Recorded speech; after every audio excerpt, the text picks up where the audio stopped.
जब आप एक कील दीवार में गाड़ रहे होते हैं ना, तो यू डोंट नो कि पीछे ईंट है। हमारी कैश रिच कंपनी है और हम लोग इस प्रोसेस को बहुत आगे ले जाना चाहते हैं और मुझे ना आपके अंदर वो करंट दिख रहा है कि आप वो चला देंगे, वो काम कर लेंगे। मुझे अच्छे से याद है जब मैंने 2010 में मैंने अपना ऑफिस बनाया था, उस टाइम पे प्रॉपर्टी थोड़ी बूम पे थी, तो कितने बिल्डर्स, कितने लोगों ने हमें अप्रोच किया कि सर इंश्योरेंस तो बड़ी मुश्किल से बिकता है, प्रॉपर्टी हॉट केक है, आप हमारे साथ जुड़ो, जितना साल में कमाते हो महीने में कमाया करोगे। मैं इस गाड़ी को आपको एजेंसी देता हूँ हैं, और यदि आप मेरे अभी एजेंसी ले लेंगे तो इसमें जो 5000 का प्रीमियम है ना, ये 4500 हो जाएगा। 500 रुपये आपका सीधा सीधा कमीशन कम हो जाएगा। मैंने इमीडिएटली वहाँ पे टाइप करा लेटर, अपना कंप्यूटर में टाइप करा, मैंने उनको रेजिग्नेशन बना दिया। मैं कहा सर ये रखो मेरा रेजिग्नेशन, और 30 अप्रैल के बाद मैं I will not continue with you. I buy Mercedes last year, ठीक है, तो आई एम रनिंग मर्सिडीज, तो आप समझ सकते हैं पैसे तो ठीक आ रहे हैं कम से कम। भैया ने कहा कि देख पैसा बहुत लगना है यहाँ पे, बहुत पैसा खर्च होना है, और जो दोनों इंश्योरेंस एजेंट्स हैं जिन्होंने ये पॉलिसीज कर रखी हैं, वो लोग फ़ोन नहीं उठा रहे। ऐसी एंट्री हुई कि एक साल के अंदर उस फैमिली से मुझे करीब 40 से 50 मेडिक्लेम पॉलिसी मिली। पहले हमने कन्वर्ट लिया ना, तो हमारी एंट्री बनी। मैं अभी भी कहता हूँ इंश्योरेंस इंडस्ट्री के अंदर जो लोग हैं ना, जो शॉर्ट टर्म में ये सोच रहे हैं, कुछ भी शॉर्ट टर्म में सोच रहे हैं, प्लीज़ इस इंडस्ट्री को छोड़ दें।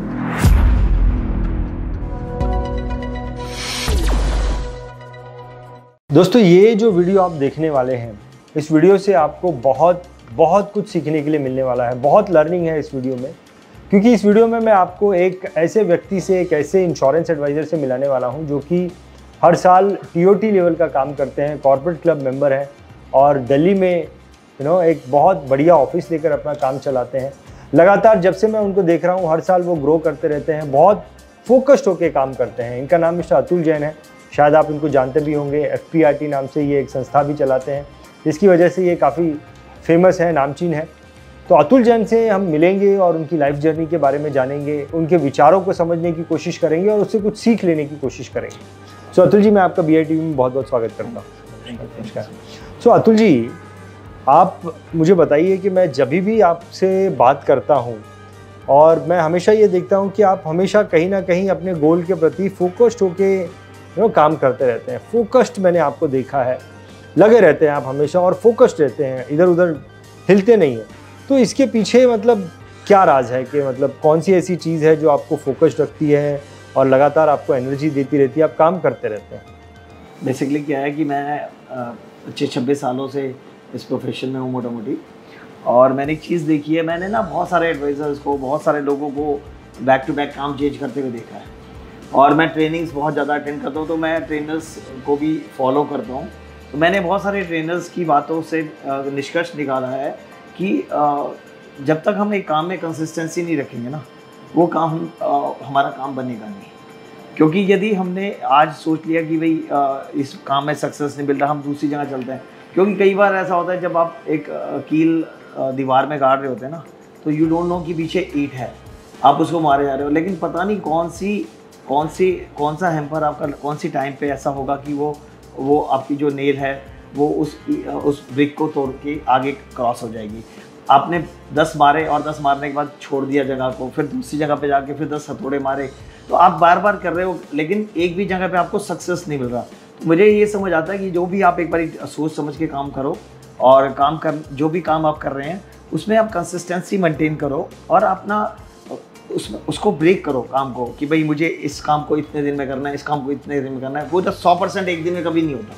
स्प्लिट करके करो और पार्ट करो कि भाई मुझे अभी 20% काम है, मुझे आज से 5 साल पहले आगे, मुझे 5 साल के बाद मुझे जो अचीव करना है, तो मैं 1 साल का गोल बना लेता हूँ कि मुझे अगले साल तक यहाँ पहुँचना है। 5 साल का गोल तो फिक्स है, लेकिन यदि मैं 5वें साल में जा करके वहाँ पे देखूंगा कि भाई मैं 5 साल हो गया और मैं पहुँचा नहीं, तो फिर मुझे अपने गोल की डेट चेंज करनी पड़ेगी। ठीक है, तो मैं ये कोशिश करता हूँ कि आज उसका मुझे बेनिफिट ये भी मिलता है कि आज मेरे पास जो 24-25 सालों से जो मेरे पुराने क्लाइंट्स हैं, वो इस बात को अप्रिशिएट करते हैं कि जैसे हमने बहुत सारे लोग देखे हैं जो आपके इसी प्रोफेशन, फाइनेंशियल कंसल्टेंसी के बिजनेस में, प्रोफेशन में ही होते हैं, और वो टाइम टू टाइम कभी वो प्रॉपर्टीज़ में लग जाते हैं, कभी वो डेरिवेटिव्स में लग जाते हैं, कभी वो म्यूचुअल फंड्स में चले जाते हैं, कभी वो शेयर मार्केट में चले जाते हैं, कभी वो प्रॉपर्टीज़ बेच देते हैं, मतलब डिफरेंट वर्क। और अब कभी उनको कुछ और चीज़ लगने लगती है तो वो उसमें चल जाते हैं।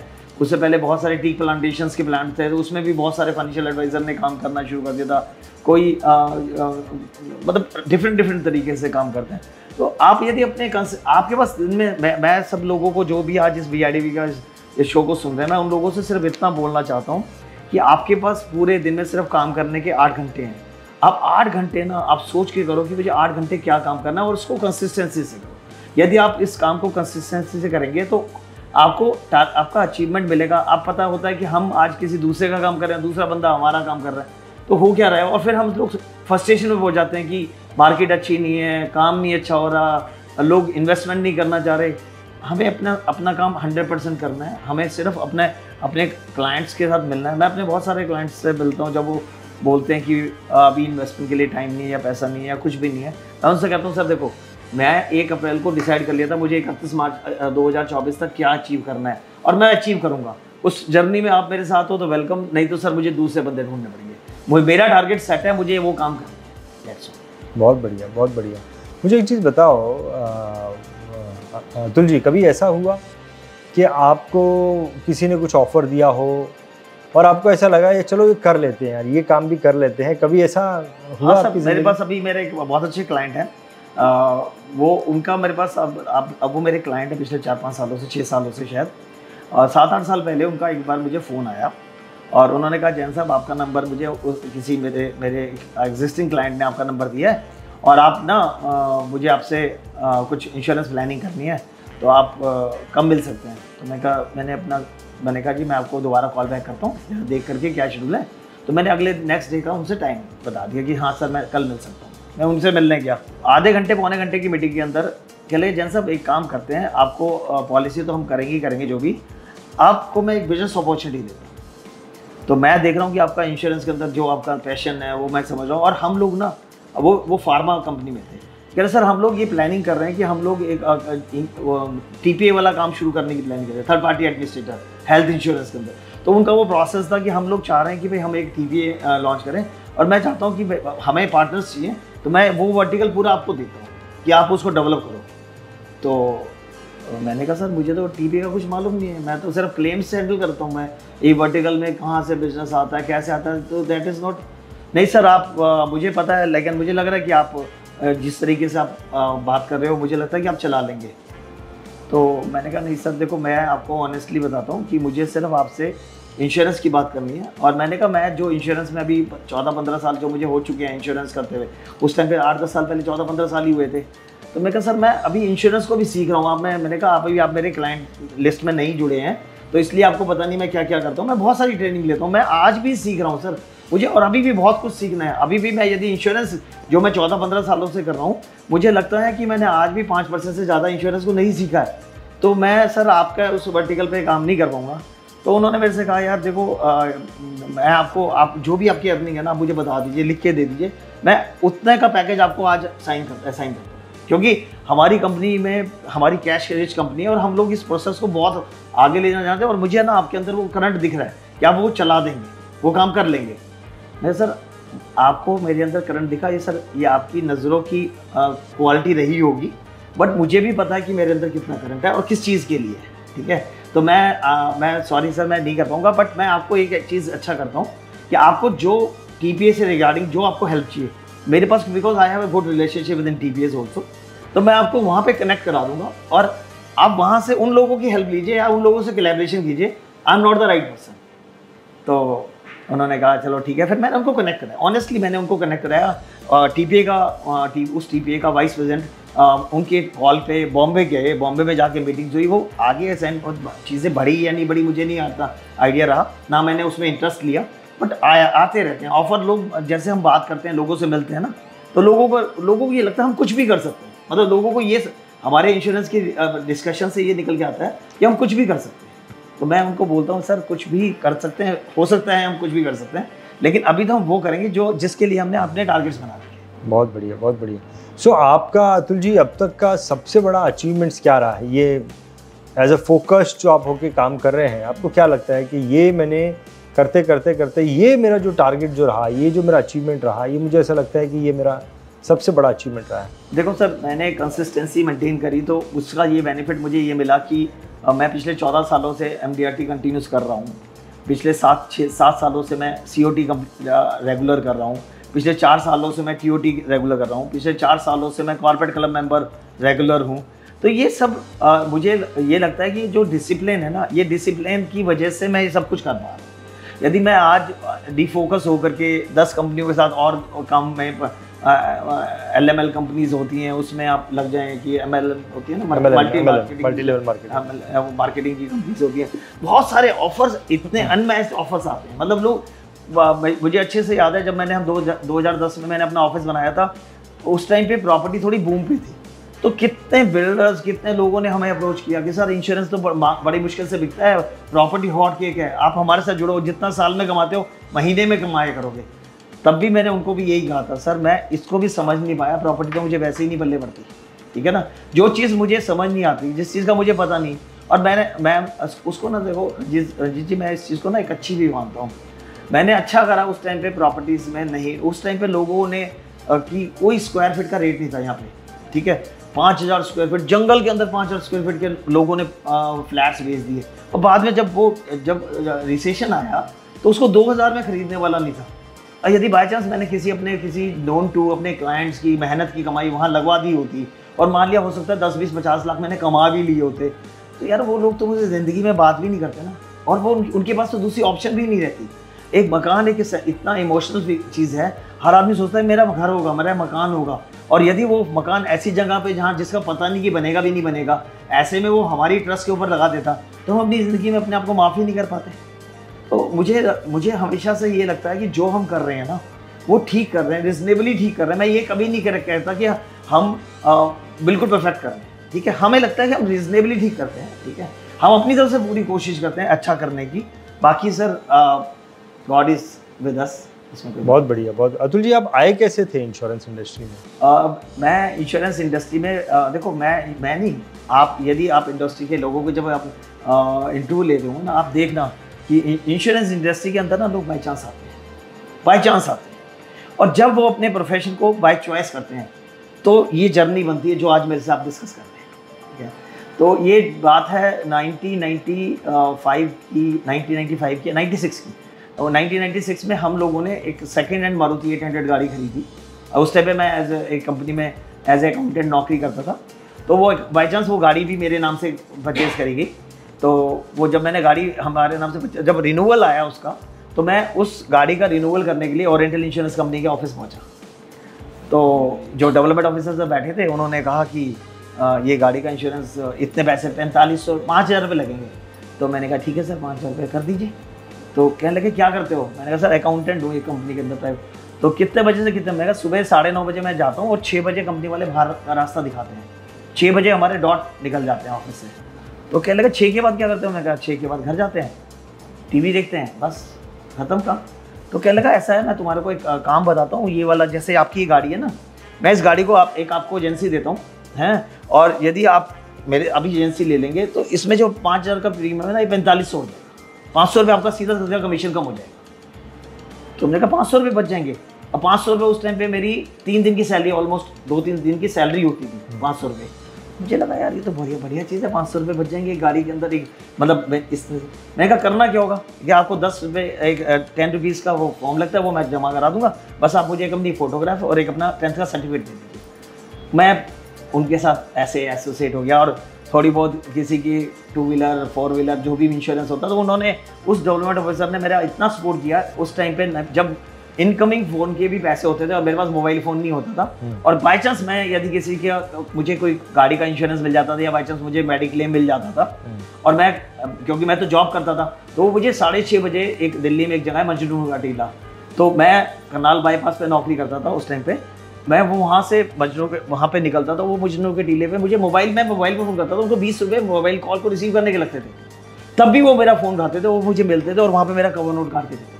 उन्होंने मतलब बड़ा मैं जितना काम करा, उन्होंने मुझे कभी ये नहीं कहा यार तुम इनकमिंग के पैसे लगते हैं, तुम कैसे फ़ोन कर रहे हो मुझे, यार मेरे को थोड़ी ना इसमें कुछ मिलना है क्या, जो भी। तो उन्होंने बड़ा सपोर्ट करा, जो थोड़ा करके मैं इंश्योरेंस के अंदर आया। फिर जनरल इंश्योरेंस में मैं काम करना ज़्यादा बंद कर दिया मैंने, क्योंकि वो सर्विसिंग मांगता था, और मैं जॉब फिर धीरे, मेरी जॉब बढ़ती गई अच्छे से, जब मैं फाइनेंस हेड बन गया एक मल्टीनेशनल कंपनी में, तो फिर मेरी वहाँ पे रिस्पॉन्सिबिलिटी बढ़ी। तो फिर मैंने जनरल का काम कम करके लाइफ में करना, क्योंकि लाइफ में सर्विसेज थोड़ी सी कम थी। मैंने धीरे धीरे करके लाइफ का काम शुरू किया। फिर एक दिन ऐसा हुआ है, मुझे याद 2 अप्रैल 2005 का दिन था। मेरे बॉस ने मुझे, मैं जैसे ही ऑफिस पहुंचा और उन्होंने ही फायर मी, इतनी भयंकर तरीके से चिल्लाए मेरे ऊपर, और वो पता, और जबकि मेरी कोई गलती नहीं थी उसमें। मैंने इमीडिएटली वहाँ पे टाइप करा लेटर, अपना कंप्यूटर में टाइप करा, मैंने उनको रेजोल्यूशन बना दिया। मैं कहा सर ये रखो मेरा रेजोल्यूशन, और 30 अप्रैल के बाद मैं I will not continue with you. तो क्योंकि हॉट टॉक्स 2-4 बारी पहले भी हो चुकी थी, लेकिन दैट डे आई डिसाइडेड कि नहीं करूँगा। फिर मैं पार्ट टाइम रिटेनरशिप्स, अकाउंट की रिटेनरशिप्स में, फिर मैंने सोचा कि भाई अब मुझे इंश्योरेंस में ही काम करना है, और बस थोड़ा थोड़ा करता रहा, लोग मिलते रहे और कारवां होता गया। बहुत बढ़िया। तो जब आप इंश्योरेंस इंडस्ट्री में आए, उस वक्त आपकी 3 दिन की सैलरी जो है वो 500 रुपये हुआ करती थी मोटा मोटी। और अगर मैं पूछूँ आज की तारीख में आपने क्या इंफ्रास्ट्रक्चर कर लिया है, यू नो, तो वो 3 दिन की 500 रुपये की सैलरी से आज आप कितना आगे आ गए हैं इंश्योरेंस के काम करके, कुछ अगर आइडिया दे पाओ तो। सर मैं ये आइडिया फाइनेंशियली जो है इंडिपेंडेंस, इतनी इंडिपेंडेंस है कि 14-15 लोगों की टीम है। टचवुड है कि अब हमने इस साल 1 अप्रैल से ये डिसीजन लिया था कि हम last day of the month salary देंगे, और शायद इस महीने, मतलब इस साल में अभी कभी ऐसा नहीं आया कि हमें सैलरी देने में कभी तकलीफ आई हो। घर में भी जो हमने अपनी फाइनेंशियल, जो बच्चे मेरे दोनों पढ़ रहे हैं, मैं कभी भी कोई मतलब किसी की भी कोई चीज़ आउटस्टैंडिंग नहीं रखता। फाइनेंशियली कोई चीज़ होता है, बिल होता है तो मैं इमीडिएटली क्लियर करता हूँ। हमारे पास ये ड्यू डेट में, जैसे बिजली का बिल भी आया 7 दिन बाद या 10 दिन बाद है, मेरे ऑफिस में इंस्ट्रक्शंस हैं, जिस दिन बिल आएगा उसी दिन पे, ठीक है। तो मेरी सेविंग्स मैंने जो हैं वो हम ड्यू डेट पे, जैसे नॉर्मली लोगों को लगता है कि कुछ उसमें LIC की पॉलिसी में थोड़ा सा मतलब थोड़ा सा ग्रेस पीरियड मिलता है ना। मेरे क्लाइंट्स ग्रेस पीरियड लेते हैं ना मैं ग्रेस पीरियड। मैंने अपने क्लाइंट्स को भी एक ऐसी हैबिट डलवाई है कि उन्होंने कहा सर ग्रेस का मतलब होता है मोहलत, और हम लोग, भगवान ने हमें उस लायक बनाया है, हमें मोहलत की ज़िंदगी नहीं जीनी, हमें बिफोर टाइम ड्रीम्स जमा करने हैं। तो आज ये समझ लीजिए कि फाइनेंशियली मैं फ्री हूँ एक तरह से। मैं अपने मतलब 14-15 लोगों की मेरी टीम चलती है, और by the grace of God and LIC I buy Mercedes last year, ठीक है। तो आई एम रनिंग मर्सिडीज, तो आप समझ सकते हैं पैसे तो ठीक आ रहे हैं कम से कम। बहुत बढ़िया, फैंटास्टिक। लेकिन ये जो आपने कारवा आज यहाँ तक लेके आ गए हैं, शुरुआती दिनों में जब आपको एजेंसी दे दी किसी ने, और आपने जब अपना रेजिग्नेशन भी दे दिया, उसके बाद में आपको किस प्रकार का मतलब चैलेंजेस आपने फेस किए हैं? 17 अगस्त 2006 की बात है। मेरे बड़े बड़े ब्रदर हैं, उनके brother in law, cousin brother in law का एक रोड एक्सीडेंट हुआ जयपुर हाईवे पे, और उसमें 4-5 जने थे, और उसमें से एक ब्रदर इन लॉ की डेथ हो गई, ठीक है। और 4 लोग थे उस गाड़ी के अंदर, वो लोग बहुत बुरी तरह से इंजर्ड हुए। उन लोगों को max super speciality hospital Saket में लाया गया। जब वो वहाँ साकेत में लाया गया तो मेरे ब्रदर का मुझे फ़ोन आया कि अतुल ऐसे ऐसे वहाँ पे उनका एक्सीडेंट हो गया, और उसमें 4 जने हॉस्पिटल में एडमिट हैं, और वो 4 जनों में से दो फैमिली के लोग थे। एक फैमिली की मेडिक्लेम पॉलिसी नेशनल इंश्योरेंस से थी, एक फैमिली की मेडिक्लेम इंश्योरेंस ओरिएंटल इंश्योरेंस से थी। तो 2 TPA इन्वॉल्व थे। तो मैंने भैया ने कहा कि देख पैसा बहुत लगना है, यहाँ पे बहुत पैसा खर्च होना है, और जो दोनों इंश्योरेंस एजेंट्स हैं जिन्होंने पॉलिसीज़ कर रखी हैं, वो लोग फ़ोन नहीं उठा रहे। तो यार अपने को हेल्प करनी पड़ेगी, तो इसमें ना हेल्प करनी पड़ेगी अपने को। मैंने कहा कोई बात नहीं भैया, आप मुझे डिटेल्स शेयर करो, हैं आप शाम को मैं घर पे लेके आना, जो भी पॉलिसीज़ वगैरह लेके आना, मैं इसका करता हूँ वर्कआउट। वो उन्होंने शाम को घर पे आए तो पॉलिसीज़ लेके आए। मैंने रात को बैठ करके दोनों TPAs में एक बहुत लंबी मेल लिखी और सारा इंसिडेंट लिखा। उसके बाद भी नेक्स्ट डे अप्रूवल नहीं आया, क्योंकि पैसा बहुत इन्वॉल्व होना था। मैं पहले TPA में गया, उनसे जा करके मिला, उनके वाइस प्रेसिडेंट से मिला। तो क्या लगा सर आप मतलब इस काम के लिए? था सर काम इसलिए आया हूँ कि ये काम करवाना है। अभी आप लोग मेल पे रिप्लाई नहीं कर रहे, फ़ोन पे बात कर रहे हैं, आप रिस्पॉन्स नहीं दे रहे, तो ये कह रहे आप इस काम के लिए? हमने कहा हाँ मैं इस काम के लिए आया हूँ। तो उन्होंने खैर उसने मुझे बिठाया, और बिठाने के बाद मेरे सामने उन्होंने अप्रूवल्स दिया। पहले फर्स्ट TPA में, जो कि नोएडा के अंदर सेक्टर 2 नोएडा में थे। मैंने वहीं से अपनी बाइक स्टार्ट करी और सीधा फरीदाबाद पहुंच गया दूसरे TPA में, रक्षा TPA में। वहाँ पे जाकर के मैंने सेम यही प्रोसेस किया वहाँ पे भी जाके फिर मैंने वहाँ पे कंफर्म करा हॉस्पिटल में कि दोनों के अप्रूवल्स आ गए, हाँ जी आ गए। फिर 2-3 दिन में, क्योंकि वो मेडिक्लेम पॉलिसीज़ बहुत ज़्यादा अमाउंट की नहीं थी, तो मैंने जब डिस्कशन करके मैंने पूरा जितने अमाउंट की पॉलिसी थी उतने का अप्रूव, क्योंकि पैसा तो बहुत ज़्यादा लगना था, लेकिन जितने अमाउंट की अप्रूवल थे वो साथ के साथ मैंने दिलवा दिया। उसमें उन्होंने कहा एमएलसी नहीं है, वो सारा प्रोसेस मैंने उस टाइम पे हैंडल किया। मैंने कहा सर आप ये प्लीज़ अप्रूवल दिलाइए, फाइनल अप्रूवल से पहले मैं आपको सब जो डॉक्यूमेंट्स आपको चाहिए ना, मैं कहा यदि आप यहाँ से अप्रूवल ले जाएंगे ना तो हॉस्पिटल वाले ऑपरेशन करने के लिए कम पैसे, उतने अप्रूवल के पैसे नहीं मांगे, नहीं तो उन्हें वो भी अरेंज करने पड़ेंगे मेडिक्लेम पॉलिसी होने के बावजूद। मैं कहा सर फाइनल अप्रूवल जब आप देंगे, यदि इन्होंने आपको हमने जो आपकी रिक्वायरमेंट पूरी नहीं करी तो आप हमें नहीं देंगे ना, तो हम आपको 2-3 दिन 4 अभी इन्होंने 10 दिन हॉस्पिटल में रहना है, मैं आपका सारा अरेंजमेंट करूँगा। वहाँ पर मैंने सारा पूरा प्रोसेस कराया और वो उनको कैशलेस करवा के हॉस्पिटल से डिस्चार्ज कराया। वहाँ पे फिर मेरे ब्रदर के लॉज में मेरी एंट्री होगी, और वो एंट्री जो ऐसी एंट्री हुई कि 1 साल के अंदर उस फैमिली से मुझे करीब 40 से 50 मेडिक्लेम पॉलिसी मिली। और फिर मैंने उस एरिया को, जो सैलरी वाला एरिया था, जो गरीबी वाला एरिया था, वो देखने का फिर मुझे दोबारा मौका नहीं मिला। फिर मुझे बस उन लोगों से मैं बैक टू बैक, फिर मेरा जैसे एक क्लाइंट खुश हुआ, फिर दूसरा से तीसरा। क्लेम्स को लेके ना, मैंने आज भी मेरी टीम है ना, मैंने अपनी टीम को कर रखा है कुछ मत करना, सिर्फ क्लाइंट के क्लेम के टाइम पे खड़े हो जाना बस उनके साथ। सिर्फ वही स्ट्रैटेजी बनाई हुई है कि टीम बड़ी रखी है। हमें 10 लोगों की जरूरत है तो 14-15 रखते हैं, 4-5 लोग हमेशा एक्स्ट्रा होते हैं, क्योंकि 1-2 जने छुट्टी पे होते हैं तो कोई दिक्कत नहीं। तो उस तरीके से हमारे पास धीरे धीरे करके काम। फिर मैंने आपको शायद हमारा पिछले इंटरव्यू में डिस्कशन हुआ था, फिर मैं ट्रेनिंग्स में आया, इंश्योरेंस की ट्रेनिंग्स लेनी शुरू करी, उससे फ़र्क पड़ा, पर्सनैलिटी डेवलप हुई, BNA ज्वाइन किया, नेटवर्किंग ऑर्गेनाइजेशन ज्वाइन करी, मैं बहुत सारी एसोसिएशन से जो है, बहुत सारे क्लब से जुड़ा हुआ हूँ। तो धीरे जैसे लोगों को से मिलता गया तो ये बिजनेस धीरे धीरे करके बढ़ता गया। बट हाँ, क्लेम्स के टाइम पे हम लोग बहुत परफेक्ट हैं, क्लेम्स में मतलब कोई नो रिग्रेट ऑन। अगर मैं पूछूं अतुल जी, 2006 से आप ये बिजनेस में रहे, 2006 से लेके अब तक आपकी ये जो टोटल एक्सपीरियंस रहा है उससे बहुत कुछ सीखने मिला होगा, तो उसका निचोड़ क्या निकालते हैं आपकी? ये जो मेरा जो लर्निंग है ये तो मेरे को ज़िंदगी भर काम आने वाला है, काम आ भी रहा है, आने भी वाला है, वो क्या चीज़ है? निचोड़ यही है sir, honest with the clients. सबसे बड़ी बात है, जब भी मैं अपने क्लाइंट्स के साथ बैठता हूँ तो पहले उस क्लाइंट के इंटरेस्ट की बात सोचता हूँ।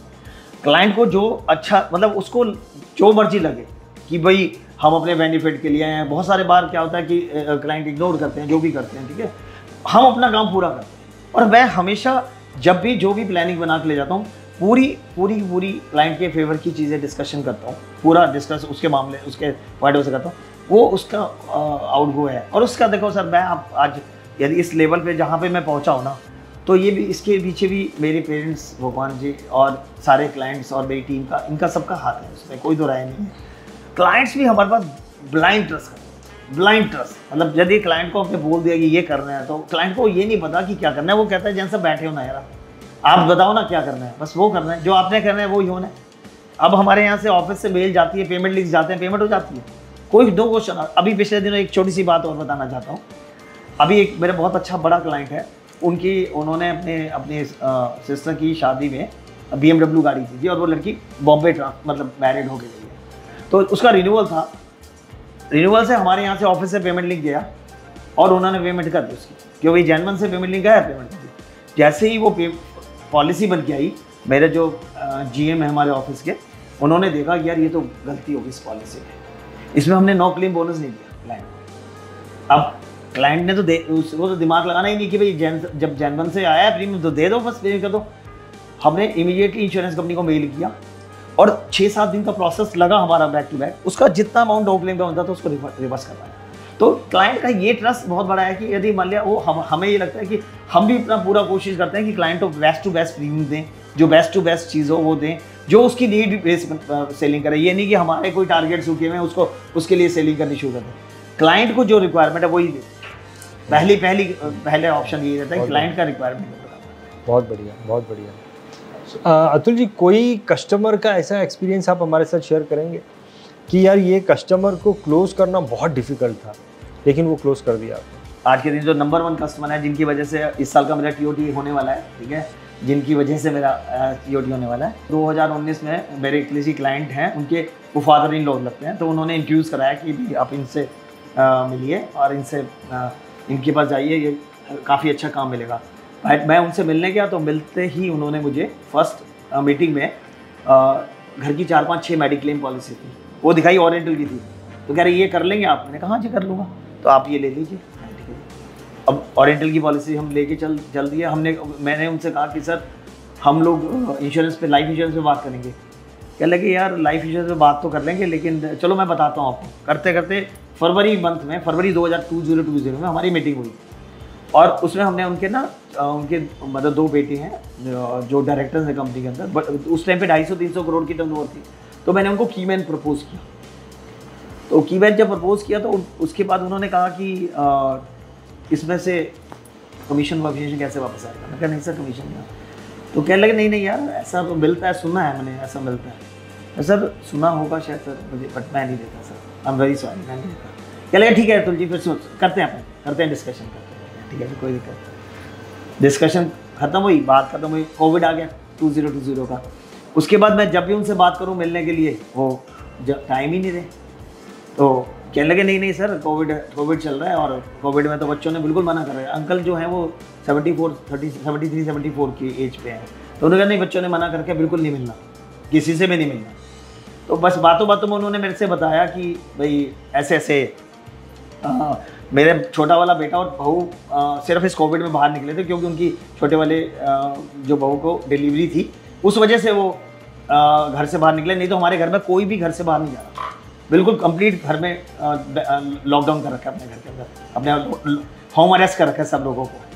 मैंने उनकी बस एक ये बात सुनी कि छोटे वाली बहू की डिलीवरी हुई है, ठीक है। मैंने इमीडिएटली अपने ऑफिस में मेडिक्लेम की पॉलिसी देखी, उसमें 50,000 रुपीज़ का मेडिक्लेम का मैटरनिटी क्लेम मिल सकता था। मैंने उनसे कहा अंकल मुझे ना अपनी डॉटर इन लॉ का नंबर शेयर करो, मुझे कुछ पेपर्स मंगाने हैं, उसके डिस्चार्ज समझी बात। मैंने वहाँ से व्हाट्सएप से अपने सारे पेपर्स मंगवाए और क्लेम लॉन्च कर दिया ओरिएंटल के अंदर। 56,000 रुपीज़, 6,000 रुपये बच्चे की कुछ उन्होंने चार्ज करे होंगे, और 50,000 रुपये का मेडिक्लेम। 56 बिल तो मतलब 3 लाख से ऊपर का था मैटरनिटी का, लेकिन 56,000 रुपीज़ उनके अकाउंट में क्रेडिट हो गए। मैंने उनको फ़ोन करके पूछा अंकल ज़रा देखना 56,000 आए हैं? बोले हाँ आए हैं। मैंने कहा अंकल ये वो निधि मैडम की जो डिलीवरी, जो छोटी गुड़िया हुई थी ना हमारे घर में, तो उसकी डिलीवरी के चार्जेस इंश्योरेंस कंपनी ने, तो आपको कैसे पता डिलीवरी? मैं कहा अंकल आपसे डिस्कशन हुआ उस दिन, तो आप इतने अच्छे से सुनते हैं हमारी बात। मैं हाँ सर मैं सबकी बातें बहुत आराम से सुनता हूँ। तो फिर कहने लगे ठीक है थैंक यू वेरी मच, ये तो मुझे पता भी नहीं था, ये तो मेरे लिए फालतू, जबकि दे आर बिग शॉट, उनके लिए 56,000 कोई बड़ी चीज़ नहीं थी।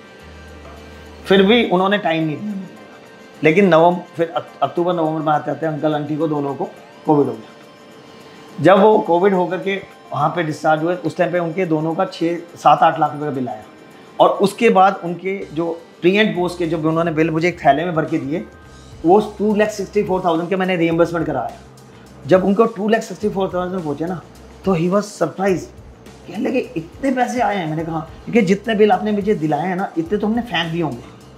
मैंने कहा अंकल आपको ना बस ये फेंकने के पैसे हैं, लेकिन मेरी पॉलिसी में से आपको रिबेट चाहिए होता है, ठीक है, पैसे आपको बहुत फेंकने के। कह रहे नहीं कुछ नहीं। मैंने कहा अंकल मैं गुड़िया जो हुई है ना नहीं, उसके लिए मैं प्लानिंग लेकर के आ रहा हूँ, मुझे मिलना है आपसे। मैं मिलने गया, और उसके बाद फिर वहाँ से हमारा रास्ता शुरू हुआ। अब हम पूरा का पूरा कंप्लीट इंश्योरेंस उस ग्रुप का मेरे पास है। बहुत बढ़िया। हाँ मतलब कम से कम अब इस टाइम पे एट प्रेजेंट वो they are on around 400 crore की प्लस की टर्नओवर है कंपनी की। मैरिन पॉलिसीज बहुत है, 6-7 फैक्ट्रीज हैं उनकी, करीब हमने 30 करोड़ रुपए के करीब का हमने एक डायरेक्टर को की मैन दे रखा है, और टोटल मिला के 1 करोड़ 5 लाख 1 करोड़ 10 लाख रुपए का प्रीमियम उन्होंने मुझे मार्च में दिया है। इसी मार्च के अंदर ये जब ये क्लोज हो रहा था कि भाई 5 लाख रुपये से ऊपर के प्रीमियम वो हो जाएंगे, टैक्सेबल हो जाएंगे, तो उस बेसिस पे दिया है। तो मतलब शुरू में बड़ा मुश्किल था मिलना, क्यों इसे बड़े लोग हैं तो टाइम की एक्चुअल में शॉर्टेज होती है हम लोगों के पास। हम बोलें कि भाई तो, लेकिन जब पहले मैं फिर आपको यहीं पिला रहा हूँ, पहले हमने कन्वर्ट लिया ना तो हमारी एंट्री बनी। मैं अभी भी कहता हूँ इंश्योरेंस इंडस्ट्री के अंदर जो लोग हैं ना, जो शॉर्ट टर्म में ये सोच रहे हैं, कुछ भी शॉर्ट टर्म में सोच रहे हैं, प्लीज़ इस इंडस्ट्री को छोड़ दीजिए। ये शॉर्ट टर्म की इंडस्ट्री है ही नहीं, ये लॉन्ग टर्म की इंडस्ट्री है। आराम से लोगों के हेल्प करते रहो, लोगों के टारगेट्स पूरे करो, आपके टारगेट्स अपने आप पूरे हो। बहुत बढ़िया। सो अतुल जी अब इतने साल हो गए हैं, आपने पिछले 4 सालों से आप TOT भी कर रहे हैं, तो अब यहाँ से आगे आपका क्या गोल है, क्या विजन है? मेरे विजन सर मैं हर साल इंक्रीज करता रहता हूँ। मैं हर एक अप्रैल को अपना टारगेट बना लेता हूँ, इस साल हमें इतना ये ऐसे काम करना है, और उसके साथ साथ हम चलते हैं। क्या टारगेट बनाया आपने इस साल का हमारा जो वो है डबल TOT का टारगेट है। 31 दिसंबर से पहले हमने डबल TOT बुक करनी है, ठीक है। मैंने अपनी पूरी टीम को बता रखा है, ठीक है, और we are working on it, और मेरे ख्याल से हम करेंगे, हो जाए। बहुत बढ़िया। नहीं, डेफिनेटली आप कर लोगे। आपने अभी तक इतनी सारी चीज़ें की हैं और इतना अच्छा काम किया है आपने, दैट इज़ मोर इम्पॉर्टेंट। बहुत बढ़िया अतुल जी, आपका एक्सपीरियंस जो रहा, ये जो इंटरव्यू का जो एक्सपीरियंस रहा, बहुत ही शानदार रहा। बहुत कुछ सीखने के लिए है इससे। मैं आपको बहुत बहुत धन्यवाद करना चाहूँगा कि आपने एक्सपीरियंस को अपने thank you so much. Share किया। TITV यूट्यूब चैनल पर सब्सक्राइब करिए, बेल आइकन दबाएं।